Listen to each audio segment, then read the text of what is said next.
Ese tema de la pornografía es un tema que en muchas iglesias es tabú y realmente no se habla sobre el tema, pero la verdad es que si somos honestos, es un tema que afecta todas las iglesias. Y se ha vuelto tan presente en nuestra sociedad que estadísticamente, especialmente en los hombres, también en las mujeres, pero especialmente en los hombres, la estadística sería muy alta en cuanto a el problema, la adicción a la pornografía. Entonces yo estoy consciente, sin tener que conocerlos personalmente, que esto es real aquí, entre nosotros. Y ustedes han crecido en una era que es muy diferente a la era en la que yo crecí. Entonces, aunque me vean muy chavo, la verdad es que no estoy tan chavo. Samuel, estábamos platicando el otro día y hace unos meses que vine y tengo casi como el doble de su edad.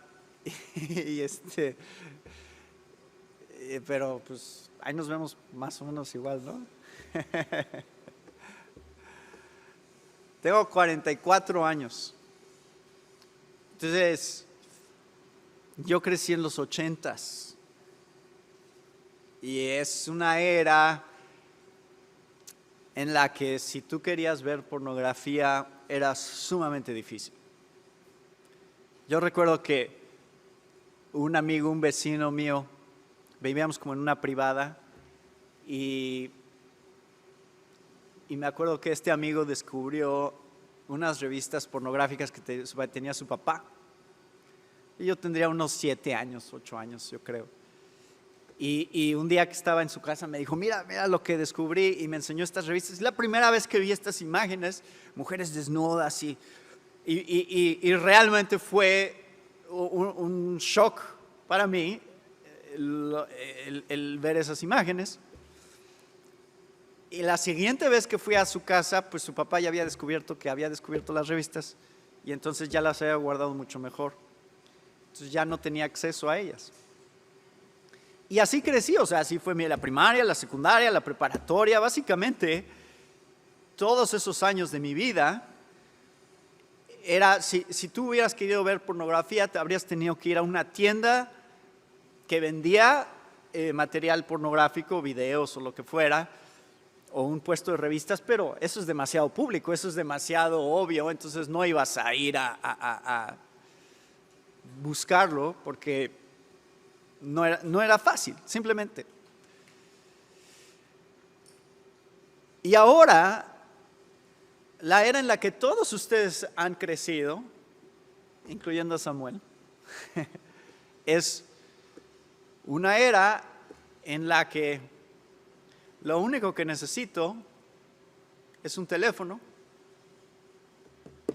con acceso a internet y estoy a 2 clics, unos segundos de poder ver lo que yo quiera ver, las imágenes que yo quiera ver.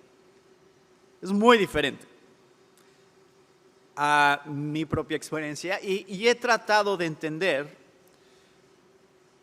cómo es que el crecer con ese tipo de exposición, en donde ahora el promedio de edad expuesto a la pornografía es mucho menor al promedio de edad que existía cuando yo era niño y adolescente, que era la pornografía es para adultos. La pornografía no debería ser para nadie, pero en realidad cuando yo era niño había cines, ¿no?, donde proyectaban películas pornográficas. Ahí en el centro de la Ciudad de México había uno muy famoso, Cine Teresa. ¿Sabías que eso es lo que se proyectaba? Nunca entré, Porque imagínate, o sea, realmente el valor o lo descarado que tendrías que ser, porque si te ven entrando, pues es obvio lo que estás entrando a hacer, ¿no? Y entonces les digo, es una era completamente diferente ahora. Ustedes han crecido en una era en la que yo estoy tratando de entender cuáles son los efectos de ser expuestos a la pornografía tan temprano y constantemente, que sería diferente para ustedes. Y entonces yo estoy consciente del reto que eso representa para sus vidas y para su santidad, para su santificación. O sea, sé que no es fácil. Miren, alguien me envió una gráfica que dice, tiempo que le tomó a cada producto conseguir 50 millones de usuarios. Las aerolíneas tardaron 68 años en conseguir 50 millones de usuarios. Los automóviles tardaron 62 años en conseguir 50 millones de usuarios. Los teléfonos tardaron 50 años. La electricidad tardó 46 años. Tarjetas de crédito tardaron 28 años. La televisión tardó 22 años. Los cajeros automáticos 18 años. Las computadoras 14 años. Los celulares 12 años. Internet 7 años. Los iPods 4 años. YouTube 4 años. Facebook 3 años. Twitter 2 años. La página Pornhub, que es la más grande de pornografía en internet, 19 días. Eso les da una perspectiva del crecimiento acelerado de una sociedad con acceso a la pornografía. Y hoy en día cada vez se ha normalizado más el uso de la pornografía. Entonces, en la sociedad en general se ha pretendido que sea algo visto como normal, como nada más parte de nuestra vida, parte inclusive de nuestra sexualidad, de cómo queremos expresar nuestra sexualidad. Entonces, la mitad, esta es una encuesta, creo que ya es un poquito vieja, pero la mitad prácticamente de todos los millennials considera que es moralmente aceptable ver pornografía. Ahora, esto fue un proceso también creo que gradual. Como les digo, cuando yo crecí era un poquito como algo de vergüenza, como algo que tú mantendrías en lo oculto. Pero recuerdo bien que en los 90s había un programa de televisión que se llamaba Friends. A lo mejor ni saben de qué estoy hablando, a lo mejor estoy ya regresándome demasiado.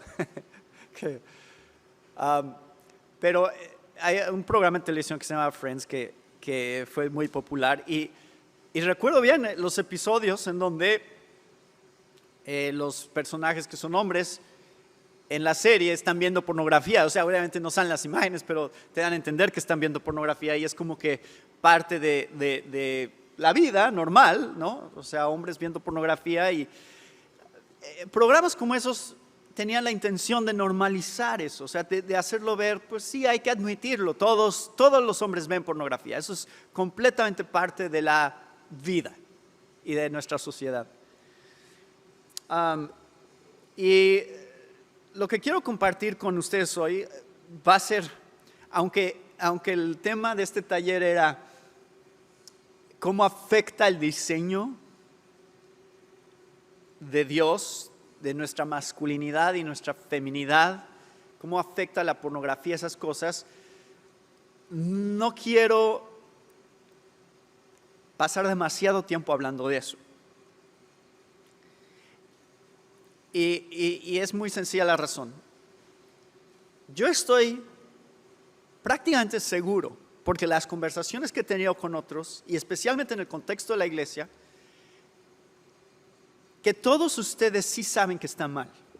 que todos ustedes sí saben que la convicción cristiana es que está mal. Y que muchos de ustedes, si ven pornografía, se sienten culpables de ver pornografía y saben que no deberían de ver pornografía. Entonces, yo siento que mi trabajo hoy, aunque lo voy a hacer por unos minutos, mi trabajo hoy no es convencerlos de que la pornografía es mala.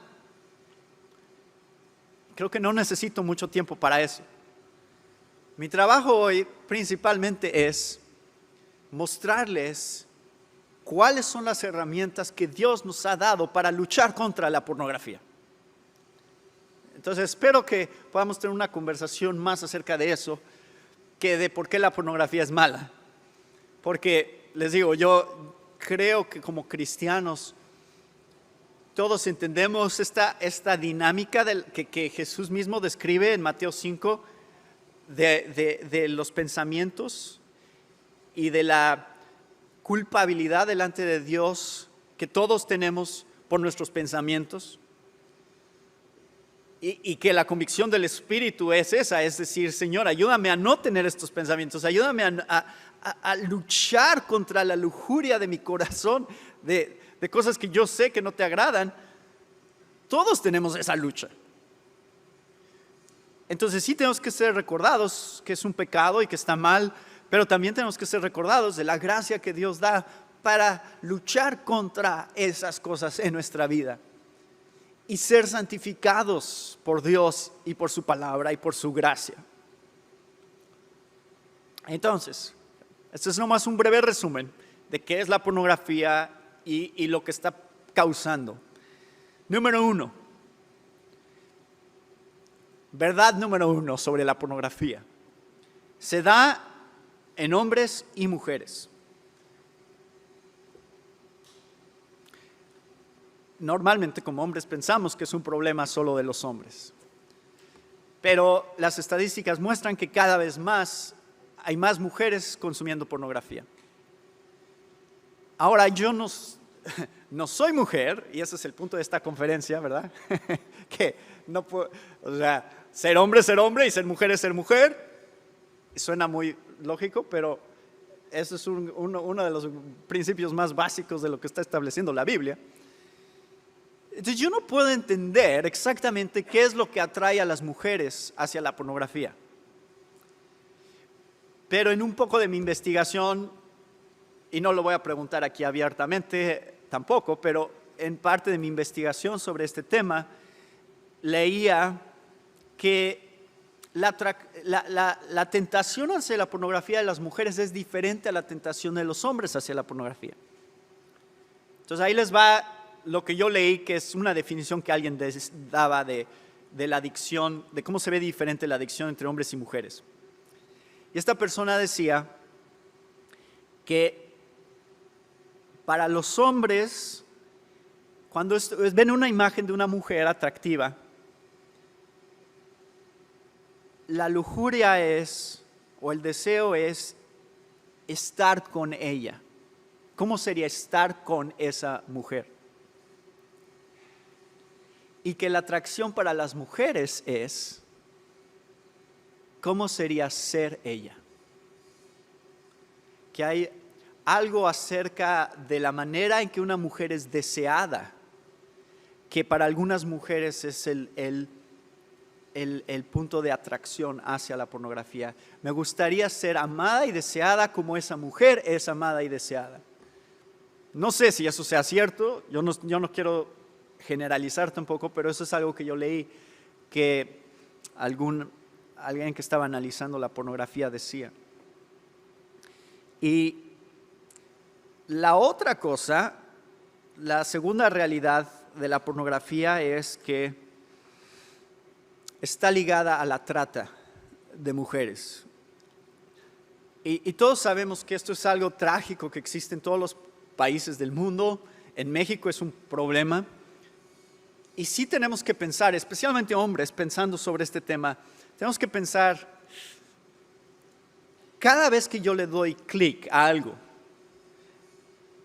¿a qué estoy contribuyendo? Y aunque sea algo que aparentemente sea gratuito, porque muchas de las páginas así es como lo presentan, como aquí están estas imágenes, las puedes ver sin costo. Sí generan un algoritmo que significa cuánta gente está accesando ese tipo de contenido, porque ellos venden espacios publicitarios en relación a ese contenido, que es justamente lo que mueve a la trata de mujeres.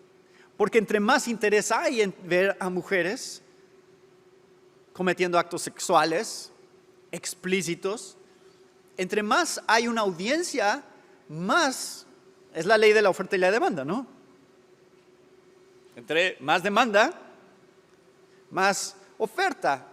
Y eso es lo que ha generado esta dinámica de vender a mujeres, de esclavizar a mujeres dentro de este mundo de la pornografía.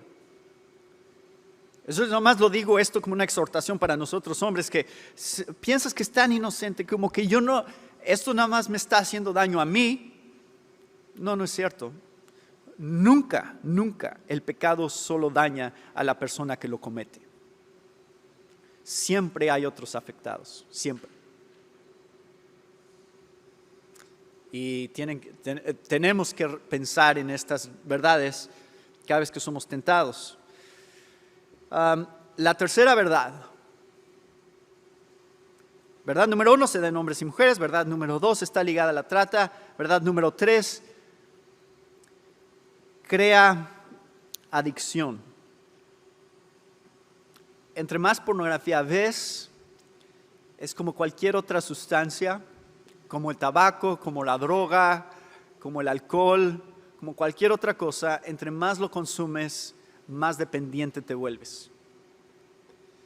Y por lo regular, la pornografía genera una adicción de tal manera que inclusive requiere buscar contenido nuevo. Ya el contenido al que estás acostumbrado ya no produce el mismo efecto en ti que tiene ver cosas nuevas. Y es por eso que se genera el tipo de depravación que hay en las redes y en Internet en general, en cuanto a la pornografía, donde los niveles de perversión se van intensificando. Y entre más adicto alguien es a la pornografía, más va a ir buscando sumergirse en esos niveles de perversión que terminan en cosas que para la mayoría de nosotros diríamos, ¿cómo te atrae eso? O sea, sexo con animales o sexo con muertos o violaciones o sea, hay cosas que parecen ser tan perversas que nos causan repulsión, pero realmente el estar expuestos constantemente a actos sexuales por lo regular va llevando por ese camino, y es por eso que la gente termina en esos lugares, porque nada más necesitan algo todavía más extremo para excitarlos. Entonces nada más es algo que tienen que tener muy consciente, es esto que estoy viendo está solamente alimentando una adicción en mí, y entre más lo consuma, más adicto seré.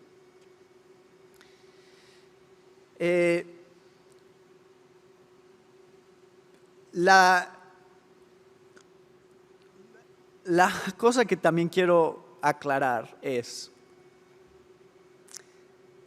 no piensen en términos de pornografía explícita solamente. O sea, no piensen, bueno, es que las páginas de pornografía en Internet son el problema. El problema de Internet en general, y esto estoy ahora incluyendo también las plataformas de películas como Netflix o Amazon o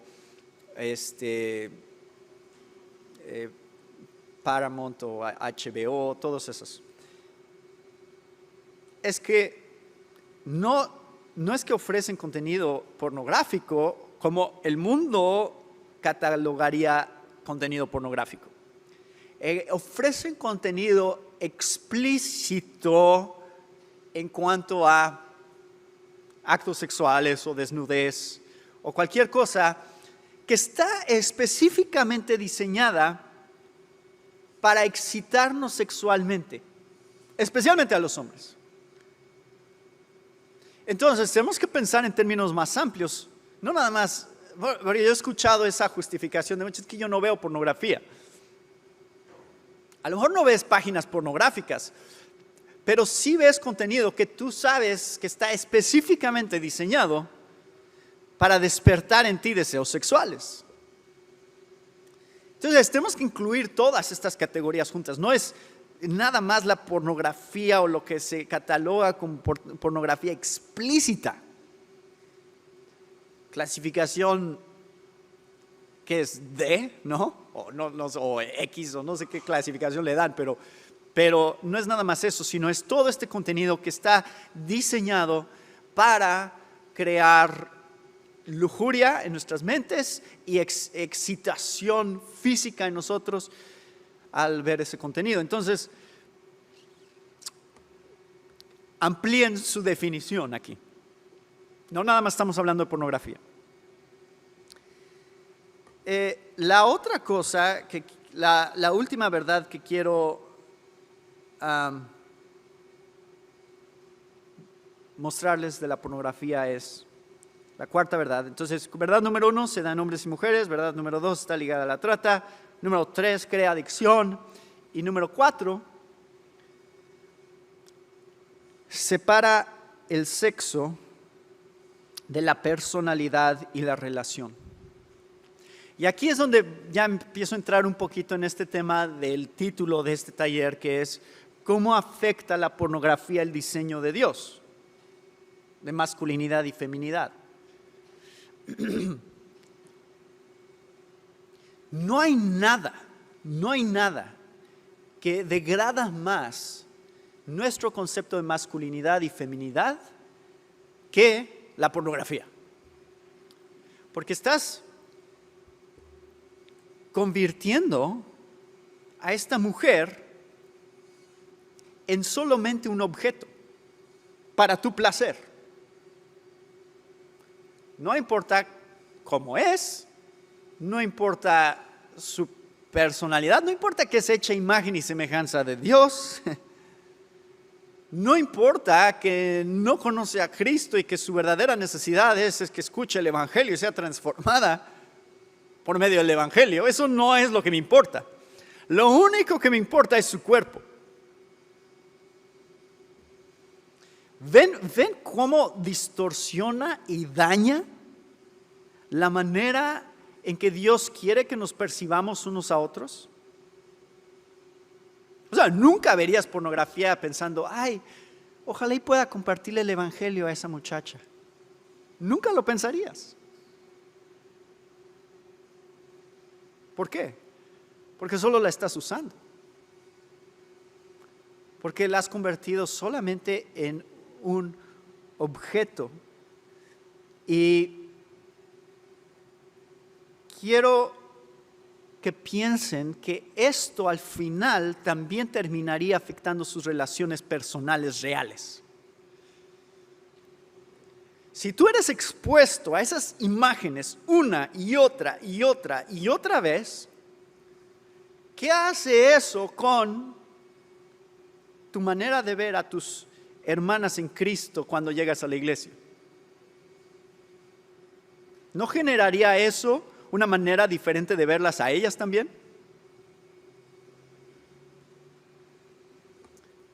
Y entonces, aquí entramos a... Miren, no estoy... Por eso decía que mi propósito hoy no es nada más venir y hacerlos sentir culpables. Y decir, miren qué terrible es la pornografía y si ustedes han estado viendo pornografía es lo peor que pueden hacer y es terrible y los están dañando este mundo, están dañando su iglesia, están dañando su familia. Creo que todos ustedes entienden eso. Entonces, hasta aquí es esta parte de mostrarles el daño de la pornografía. Creo que no no necesito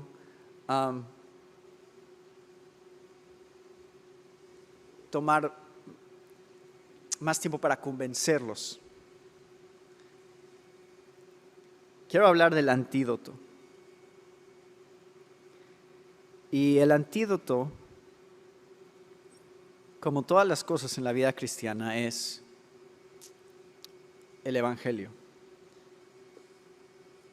¿Cuáles son los 2 mandamientos más importantes según Jesús? Amarás al Señor tu Dios con todo tu corazón, con toda tu mente, con toda tu alma, con todas tus fuerzas. ¿Y cuál es el segundo?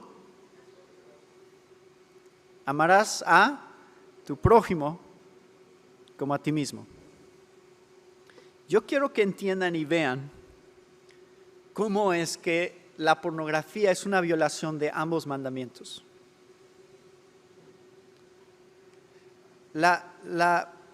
Por el lado del segundo mandamiento ya les empecé a explicar. Si el mandamiento es amarás a tu prójimo como a ti mismo, estamos violando ese mandamiento cuando vemos pornografía, porque eso es lo menos amoroso que yo puedo hacer por esas personas. Esa mujer que se está exponiendo, que está mostrándome su cuerpo, yo no la estoy amando al verla y al disfrutar verla de esa manera. Y nada más les voy a dar un reto de cómo aplicar este mandamiento.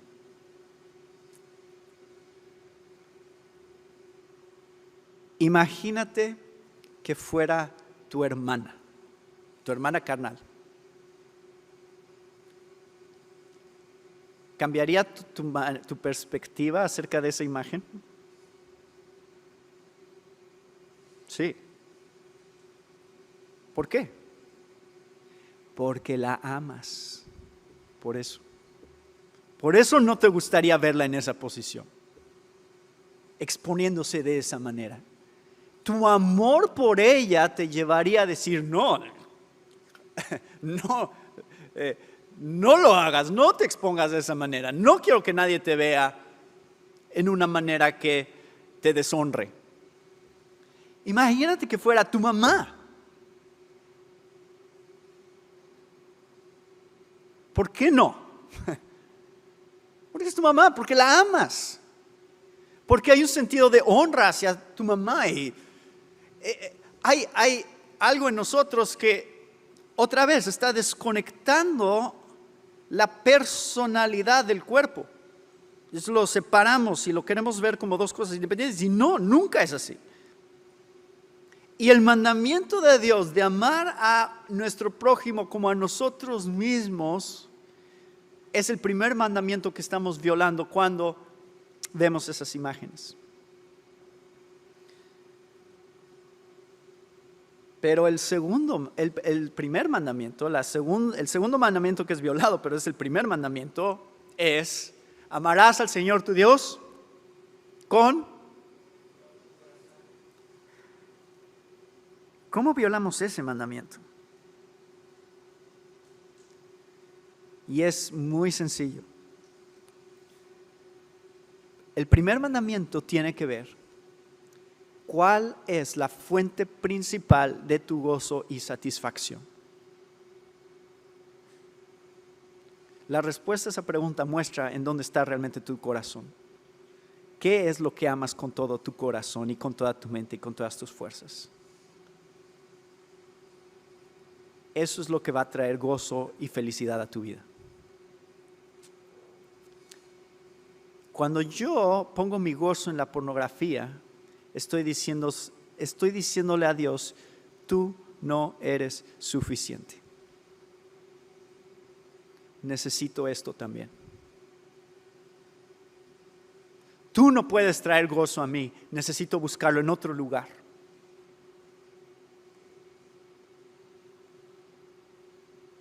Y cuando tú me dices, Dios, que eso está mal y es tu palabra diciéndome esto está mal, no te creo. Por eso lo hago. Es un reto a Dios, es un reto a su ley, es un reto a sus mandamientos, es un reto a su diseño, es un reto a su pureza y su moralidad y su verdad y su bien para nosotros. Eso estamos retando cuando vemos la pornografía que está delante de nosotros. Y entonces, si alguien nos preguntara, ¿cuántos de ustedes, si alguien les preguntara en la calle, ¿eres ateo o crees en la Biblia? ¿O crees en Dios? ¿Cuántos de ustedes contestarían, soy ateo? ¿Cuántos de ustedes contestarían, creo en Dios? ¿Todos contestarían, creo en Dios? ¿Nadie contestaría, soy ateo? ¿Seguros? Bueno, déjenme decirles algo. Cuando vemos pornografía, somos ateos funcionales. No decimos que somos ateos, pero somos ateos funcionales. Porque estamos actuando como si Dios no existiera. Lo que estamos diciendo es, mientras la gente no me vea, es lo único que importa. Todos los que ven pornografía no lo hacen en público. Nadie, realmente hay algo dentro de nosotros que dice, no, yo no dejaría que otros me vieran ver pornografía. Y entonces lo único que nos preocupa es que otros nos cachen. Entonces, si nadie me ve, si lo hago en un lugar secreto, si lo hago en un lugar privado, entonces está bien. Pero la implicación de eso es el hecho de que Dios es omnipresente no tiene ninguna relevancia para mí. No significa nada para mí. Sí creo que Dios es omnipresente, pero no lo creo suficiente como para vivir de acuerdo a esa realidad en las cosas que hago en lo secreto. ¿Entienden? ¿Entienden esa tensión? Y la Biblia todo el tiempo nos está confrontando. Yo he estado predicando Isaías en la iglesia. ¿Y cuántas veces en Isaías está Dios como describiéndose a sí mismo como creador y el que ve todas las cosas y se está comparando inclusive con nuestros ídolos y diciendo, miren qué tan superior soy yo a sus ídolos y las cosas que ustedes se han hecho para ustedes mismos? Y la razón por la cual Dios tiene que recordarnos quién es Él es porque una vez que estamos realmente convencidos de cómo es Dios y quién es Dios, nuestra vida y nuestras actitudes tienen que cambiar. Porque si nuestras actitudes no son diferentes, entonces no estamos creyendo en el Dios de la Biblia. Por lo menos no con una convicción real. Entonces la oración, jóvenes, es, Señor, ayúdame a vivir en lo secreto, en las cosas que nadie más ve. Ayúdame a vivir la realidad de quién eres tú, de creer en mi corazón lo que tú dices acerca de ti mismo, lo cual significa que tú siempre me ves. Entonces, les voy a dar unos pasajes que son los pasajes de batalla. Son los pasajes que yo quiero que usen para pelear contra la pornografía. Primero es Salmo 139. Y ustedes probablemente ya lo conocen. No es el pasaje que probablemente pensarían que es un pasaje sobre la pornografía, pero yo creo que es algo que el salmista, que David se está recordando a sí mismo.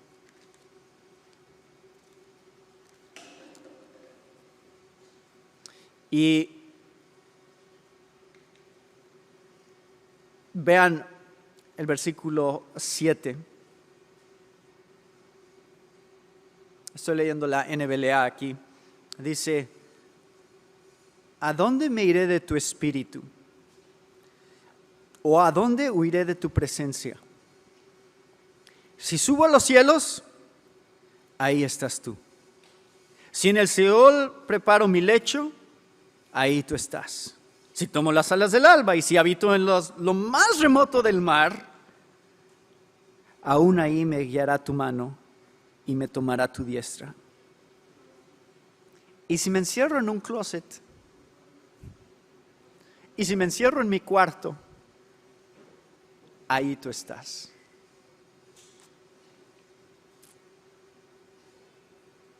Y ahora lean el final, porque esto es lo que está conectado con eso. Dice, versículo 23, escudriñame, oh Dios, y conoce mi corazón. Pruébame y conoce mis inquietudes, y ve si hay en mí camino malo, y guíame en el camino eterno. Entonces esta es la oración con la que termina David después de haber meditado sobre la omnipresencia de Dios. Dice, si tú, Señor, estás en todas partes, ayúdame a estar consciente de eso, pero también entonces ayúdame a ver la realidad de mi propio corazón y tú cambia mi corazón para que yo camine en tu ley, para que yo ande en tu verdad y te honre en todo lo que yo haga. Esa es la conexión que existe entre el concepto de la omnipresencia de Dios y nuestra santificación. La omnisciencia de Dios que conoce nuestro corazón, conoce nuestras luchas. Y Señor, mira, si estoy siendo tentado ahorita, lo que más quisiera es ver esta imagen que puedo abrir en mi tableta o en mi teléfono o en mi computadora. Tú conoces mi corazón, tú sabes que mi corazón desea eso, pero yo sé que tú odias estas cosas porque tú tienes un plan y un diseño para mi sexualidad. Ayúdame a honrar ese plan y ese diseño. Tú conoces mi corazón. Y es la manera en la que la dinámica de la santificación se ve en la práctica. Y se los digo porque esa es mi batalla. O sea, así es como yo peleo contra esto.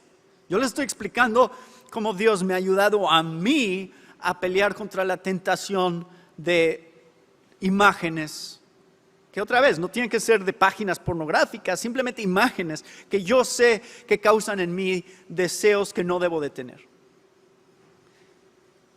Esto es algo de lo que Dios ha trabajado en mi propio corazón y esa es la manera. Yo nada más estoy compartiendo con ustedes cómo se ve esa batalla. Tenemos que predicarnos a nosotros mismos estas verdades y a anhelar que Dios sea nuestra máxima satisfacción. Salmo 37, versículos 4 al 6 dice, me darás a conocer la senda de la vida. Perdón, este es Salmo 16, versículo 11. Me darás a conocer la senda de la vida, en tu presencia hay plenitud de gozo, en tu diestra deleites para siempre. Señor, ayúdame a creer eso me lo predico. Y luego digo, pon tu delicia en el Señor y Él te dará las peticiones de tu corazón. Encomienda al Señor tu camino, confía en Él, que Él actuará, hará resplandecer tu justicia como la luz y tu derecho como el mediodía. Señor, ayúdame a poner mi delicia en ti. Ayúdame a confiar en que tú eres mejor que estas cosas. Esa es la oración, constante, todos los días. No es algo que pasa y digo, ay, sí, ya. Los ídolos ya no son una tentación. No, siempre van a ser una tentación. Así que tenemos que estarnos predicando a nosotros mismos constantemente y orando constantemente. Y la otra cosa, y voy a terminar con esto, tiene que ver con la rendición de cuentas. Quiero leerles otro pasaje.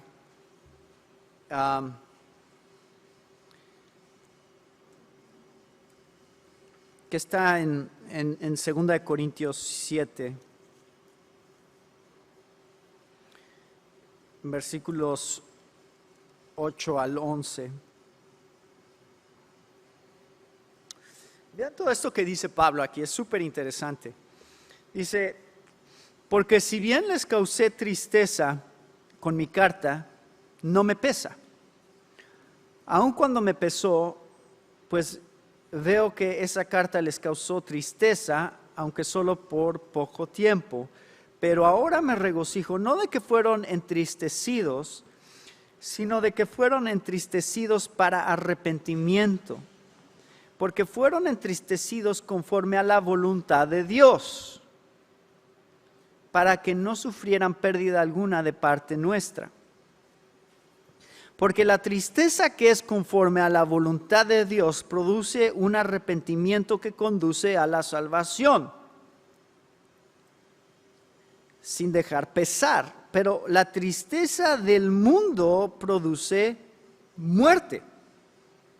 Porque miren, ¿qué solicitud ha producido esto en ustedes? Esta tristeza piadosa. Qué vindicación de ustedes mismos, qué indignación, qué temor, qué gran afecto, qué celo, qué castigo del mal. En todo han demostrado ser inocentes en el asunto.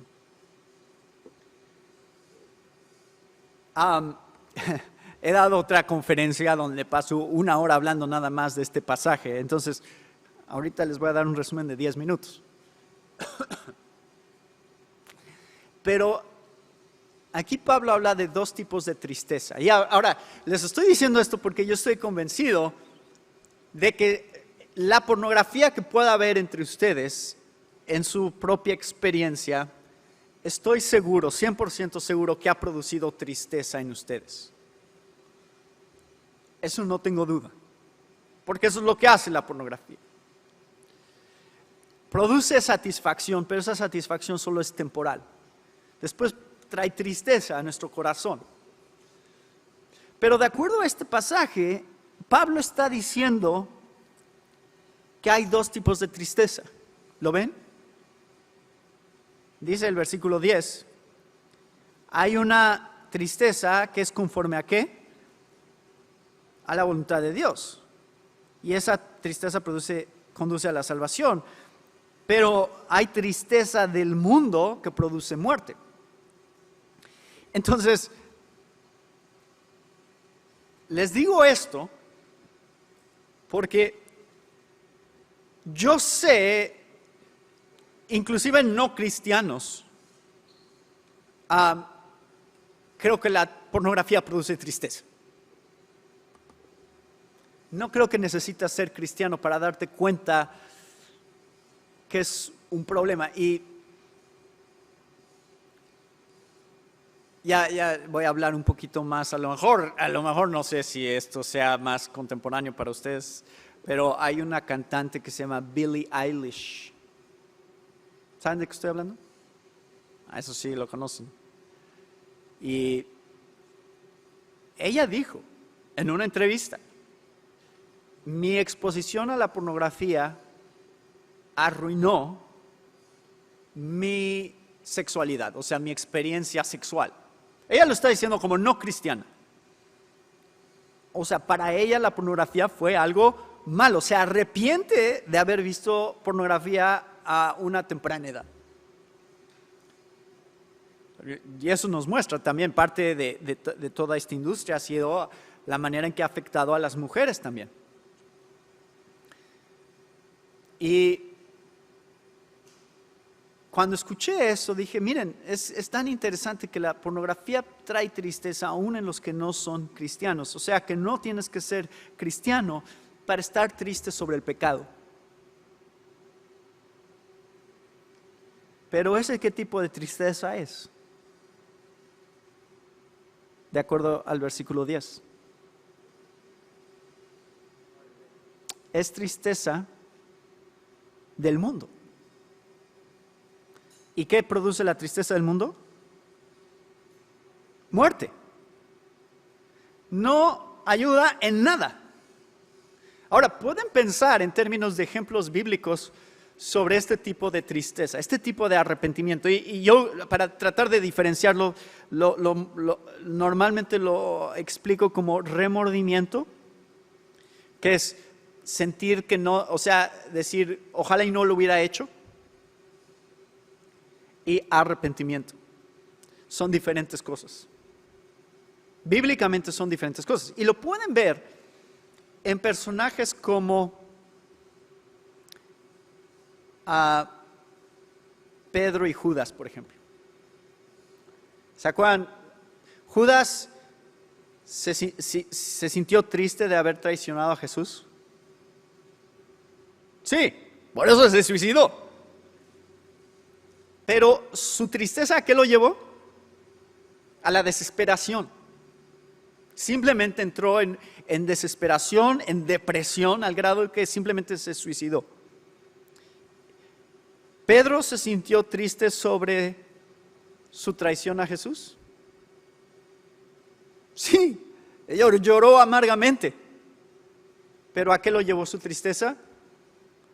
A encontrar gracia, misericordia y perdón en lo que Jesús hizo por él en la cruz. Y ustedes pueden ver la transformación de Pedro. Ustedes empiezan a leer Hechos y van a ver que es un hombre diferente una vez que ha experimentado la transformación de Dios en su vida. Entonces, hay una manera de reaccionar al pecado que trae tristeza, pero que nos lleva a la cruz y nos lleva a la gracia de Dios. Y hay un tipo de tristeza sobre el pecado que simplemente nos hunde y nos hunde y nos hunde más y nunca nos lleva a ningún lado. Nos lleva a derrota. Y si ustedes han peleado contra la pornografía y sienten que no han podido vencer esa adicción, probablemente es porque están experimentando el tipo de tristeza equivocada, que no los está llevando realmente a la cruz de Cristo y a la gracia transformadora del Evangelio en sus vidas. Entonces, ya nada más como un resumen, obviamente les digo, me gustaría hablar más tiempo sobre esto porque he hablado de esto durante toda la hora, pero quiero mostrarles algunas de las características de acuerdo a este pasaje. Es un estudio de este texto, pero pueden estudiarlo en sus casas, pueden hacer su propio estudio sobre lo que significa lo que está diciendo Pablo aquí. Pero aquí está, la tristeza que viene de Dios demuestra empeño, te lleva a ser intencional en apartarte, es decir, haces ciertas cosas muy intencionales para evitar que regreses a ese mismo pecado, lleva a la indignación, conduce al temor, lleva a un anhelo y preocupación por la restauración y produce un anhelo de justicia. Esas son las cosas que creo que Pablo está describiendo aquí. Podríamos irnos a ver cada uno de ellos, pero parte del proceso aquí es que cuando digo que te lleva a ser intencional en apartarte, una de las herramientas que Dios nos ha dado también son nuestros hermanos y hermanas en Cristo. Lo cual significa que yo tengo el recurso y la herramienta para no hacer esta batalla solo. Tengo otras personas que pensando en que sean más maduras que yo normalmente, ese es el objetivo, que sea alguien más maduro en la fe que yo pueda ir y también confesarle esta lucha y pedirle que ore por mí. Y a diferencia de cómo se ven la mayoría de rendiciones de cuentas que yo conozco y que yo he experimentado, que es que te juntas con alguien y te reúnes para decirles, ya caí otra vez. Y eso es como muchas veces se ve la rendición de cuentas en nuestras iglesias, que es como una confesión de los pecados que ya cometimos. Y creo que la rendición de cuentas tiene ese elemento, pero también es no nada más viendo hacia atrás, sino viendo hacia adelante. O sea, es decir, es también preventivo, lo cual significa que la rendición de cuentas se tiene que ejercer normalmente en el momento de la tentación. O sea, quiero hablar contigo cuando yo me estoy sintiendo tentado a pecar. No quiero hablar contigo después de que ya pequé, sino quiero que tú estés disponible y que yo te pueda escribir en cualquier momento para decir, ¿sabes qué? Quiero llamarte por teléfono para que oremos juntos, porque en este momento estoy sintiendo la tentación de ver algo que no debería de ver. Y que esa función sea la función que la rendición de cuentas ejerce entre hermanos y hermanas en Cristo. Entonces, cuando somos cristianos y somos parte de la misma familia de la fe, tenemos esta manera de ayudarnos unos a otros en la batalla que es la vida cristiana. Es una batalla, es una pelea. Hasta el día que mueran va a ser una batalla. Nunca va a dejar de estar ahí el pecado delante de nosotros, tentándonos a ceder y a pensar que ahí podemos encontrar felicidad. Siempre. Y la batalla es a creerle a Dios en sus promesas, decir, Señor, yo te creo a ti, lo que tú dices, a lo mejor no es, mi tentación es a no creerte, porque parece que esto me va a hacer feliz, pero yo quiero creerte a ti, que lo que tú dices es una mayor satisfacción, más profunda y más duradera que esto que tengo delante de mí. Así que ayúdame a encontrar mi satisfacción en ti. Y número 2, Señor, tú me has dado a mis hermanos y hermanas en Cristo, así que ayúdame a encontrar la manera en que ellos pueden pelear conmigo en el proceso. Tengo más cosas que decir, pero ya se me acabó el tiempo. Entonces, mi conclusión de todo esto, hermanos, es que tenemos un reto delante de nosotros que cada vez va a ser más grande, porque la tentación hacia vivir nuestra sexualidad como nosotros queramos vivirla, y eso es parte de todo lo que se está manejando en esta conferencia, que tiene que ver con lo que tú sientas es lo que es cierto. La tentación a que nuestra sexualidad nos defina va a ser cada vez más grande. Pero nuestra identidad no está en nuestra sexualidad. Nuestra identidad como cristianos está en Dios.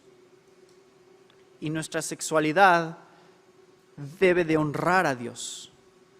Y debe de ser parte de nuestra manera de vivir para Dios en todas las áreas de nuestra vida, para que Él sea glorificado a través de nuestras vidas.